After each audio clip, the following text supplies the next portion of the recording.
बिरवाडी शहरात अनधिकृत बांधकामांचा सुळसुळाट. अनधिकृत बांधकामांमुळे बिरवाडी शहरात होत आहे वाहतूक कोंडी. बिरवाडी शहरात बिल्डर आणि गाळेधारकांकडून अनधिकृत गाळ्यांची उभारणी. वेळोवेळी ग्रामपंचायत सूचना देऊन देखील गाळेधारकांकडून सूचनांना केराची टोपली. अनधिकृत बांधकाम वाढीसाठी ग्रामपंचायत जबाबदार. ग्रामपंचायत सदस्य सचिन बागडे. अनधिकृत बांधकाम धारकांना 8 दिवसांची मुदत देऊ.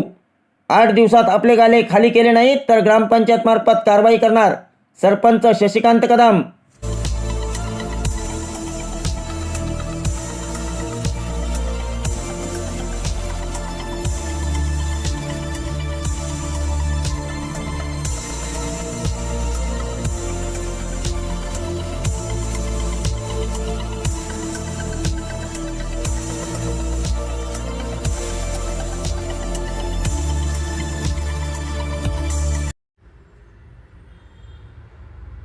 बिरवाडी शहरामध्ये सध्या अनधिकृत बांधकामांचा सुळसुळाट झाला असून मुख्य रस्त्याला असणाऱ्या गाळेधारकांनी आपल्या गाळ्यासमोर नवीन अनधिकृत शेड उभ्या केल्या आहेत आणि या शेड कायमस्वरूपी करण्याचा प्रयत्न केला जात आहे. अनेक गाळेधारकांकडून अनधिकृत शेड बांधून त्या कायमस्वरूपी करण्याचा प्रयत्न केला जात आहे. बांधकाम करणे, ग्रिल लावून स्टेअर उभ्या करून शासकीय जमीन आपल्या ताब्यात घेण्याचा प्रयत्न केला जात आहे.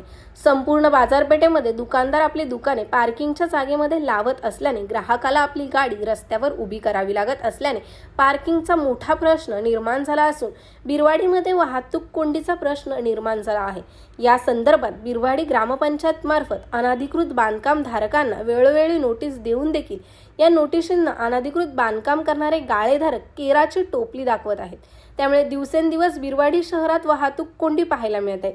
अशातच आता शासकीय जमीन बळकावण्याचा प्रयत्न होत असल्याने ग्रामपंचायत ॲक्शन मोडवर आली आहे. ज्यांनी शासकीय जमिनीमध्ये किंवा पार्किंगमध्ये अनधिकृत बांधकामे केलीत अशा सर्व बांधकामांवर कारवाई केली जाणार असल्याचे सरपंच शशिकांत कदम यांनी सांगितले. तर बिरवाडी शहरामध्ये अनधिकृत बांधकाम वाढीसाठी ग्रामपंचायत जबाबदार असल्याची प्रतिक्रिया बिरवाडी ग्रामपंचायत सदस्य सचिन बागडे यांनी दिली. त्यामुळे अनधिकृत बांधकामांविरोधात सत्ताधारी आणि विरोधक बांधकाम हटवण्यासाठी आग्रही असल्याने लवकरात लवकर बिरवाडी शहरातील अनधिकृत बांधकाम हटवली जातील यात शंका नाही. ब्युरो रिपोर्ट, तेज मराठी न्यूज, महाड, रायगड. मी सचिन सुभाष बागडे, ग्रामपंचायत सदस्य विद्यमान. एक 6 महिन्यापूर्वी वर्षापूर्वी आम्ही ठराव घेतलेत. हे बिरवाडीमध्ये शंकर मंदिर ते गंधा आंबेडकर हायस्कूलमध्ये हे जे गाळे आहेत, ह्या गाळ्यांमध्ये 200 स्क्वेअर फूटचे गाळे असताना लोकांनी 400 स्क्वेअर फूटचे गाळे तयार केलेत.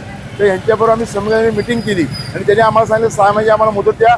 6 महिन्याच्या मुदतीत आम्ही आमचे जे अतिक्रमण केले ते एक गाळ्यामध्ये सेटर तयार केले आणि बाहेर सेटर बांधून त्यांनी गाळे डबल गाळे केलेत. त्यावेळी आम्ही मिटिंग करून ते बोलले की आम्हाला 6 महिने मुदत द्या.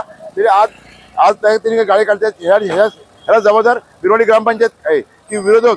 आम्ही विरोधक नेहमी तो विषय मांडत असतो पण सत्ताधारवाले त्यांना सांभाळत असतात. त्यामुळे हा बिरवाडीचा प्रॉब्लेम झाला आहे ट्रॅफिकचा. आपली मागणी काय असेल? आमची मागणी आता असं असेल की येणाऱ्या मासिक मिटिंगमध्ये आम्ही विरोधक ज्या ह्याचा ठराव घेणार आहे की जर न काढलं तर सचिन बागडे ह्या गोष्टी उपोषणाला बसणार आहे. सर्वप्रथम तुम्हाला नमस्कार. बिरवाडीत वेळोवेळीच पार्किंगचा प्रश्न त्रासदायक आहे. सर्व लोकांनाही त्रास होते. परत बिल्डिंगवाल्यांनी बिल्डिंग बांधलेली आहे. ते बिल्डिंगची बांधून परत पुढे त्यांनी शेड काढून परत ते 10 बायचं परत वाढवले. त्यात शेड वाढवून परत त्यांनी पुढे पत्र्याचे शेड काढलेत. त्यांना आम्ही नोटिसा दिलेल्या आहेत. परत आम्ही त्यांच्याशी मिटिंग केली. आम्हाला म्हणले की आम्ही आमचा हा गणपती सण होऊ द्या. गणपती सण झाल्यानंतर आम्ही ते हे तोडणार आहे. नाही झालं तर आम्ही आता परत त्यांना 7 दिवसाची नोटीस देतोय. त्यांनी नाही ऐकलं तर आम्ही कायदेशीर कारवाई करून तोडणार आम्ही ते.